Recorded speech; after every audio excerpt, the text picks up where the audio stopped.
الغالية رحلت، ما لحقتش تفرح بشفائها، وبعد ما كان عندها أمل بنتها ترجع للدنيا بضحكتها الحلوة وطلتها الجميلة ما رجعتش، وفي لحظة فرقت الحياة. لحظات صعبة مرت بيها البلوجر نانسي زيدان الساعات اللي فاتت قبل وبعد رحيل ضناها دارين. حصل ايه لبنتها؟ ازاي حالتها ساءت للدرجة دي؟ هل ده بسبب الحسد؟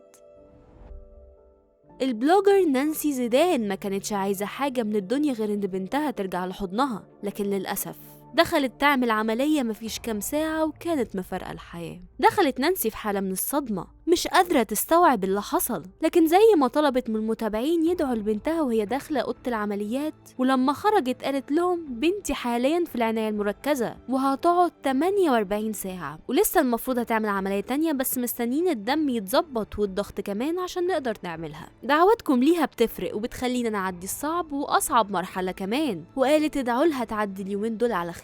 الخير أكيد حصل للبت وأمها، ورغم الصدمة لكن الكل دعا ليها وربنا استجاب واختارها وهي لسه صغيرة. دارين للأسف ما كملتش يومين وكانت مفارقة الحياة، ونشرت نانسي بتعلن عن رحيلها وقالت إن لله وإليه راجعون، انتقلت إلى رحمة الله تعالى ابنتي الغالية دارين أحمد محمد السعيد. صلاة الجنازة الأحد الموافق 24 سبتمبر في مسجد الحصري، والدفنة بعد صلاة الظهر. ورغم ان نانسي ما قالتش اي تفاصيل عن حالتها، لكن اخوها صرح للقاهرة 24 بتفاصيل الحالة وقال دارين كانت بتعاني من ثقب بالاعماق، وعلشان كده كان لازم تعمل عملية. مش بس كده، دارين كمان عندها مشاكل كتير تانية صحية خلت القلب يقف اثناء العملية اكتر من مرة وبعدها كمان. أما بقى عن حالة نانسي فقال حالتها صعبة جدا. من بعد ما سمعت الخبر الموضوع فعلا صعب.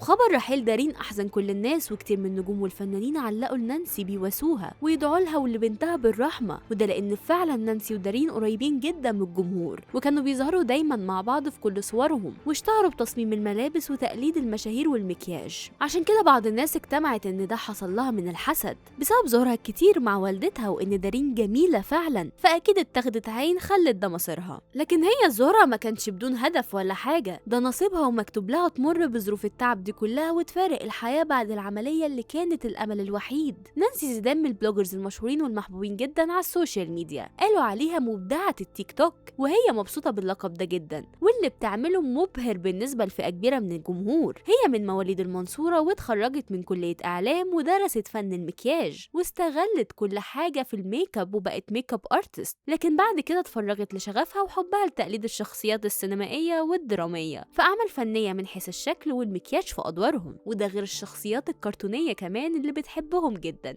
مفيش مسلسل بيتصدر الترند ويعمل ضجة إلا وتكون مقلدة شخصيته، وأبرز فنانينه باللبس والشكل كمان، وآخرهم كان الفنان أحمد فهمي في مسلسله الأخير، وقبلهم كتير كان زي محمد رمضان وأحمد مكي ويوسف الشريف، وقديم كمان زي سعاد حسني وعبلة كامل سهير البابلي وغيرهم كتير. واللي كانت معاهم في كل التفاصيل دي هي بنتها دارين، اللي كانت شاهدة على شخصية نانسي، وكل شخصية كانت بتقدمها للجمهور. أكيد كل حاجة حواليها فيها بصمة وريحة بنتها، ربنا يهون عليها ويصبرها وتكون دارين السبب في دخولها الجنة. ادعوا لها بالرحمة وادعوا لأمها بالصبر، إن لله وإليه راجعون.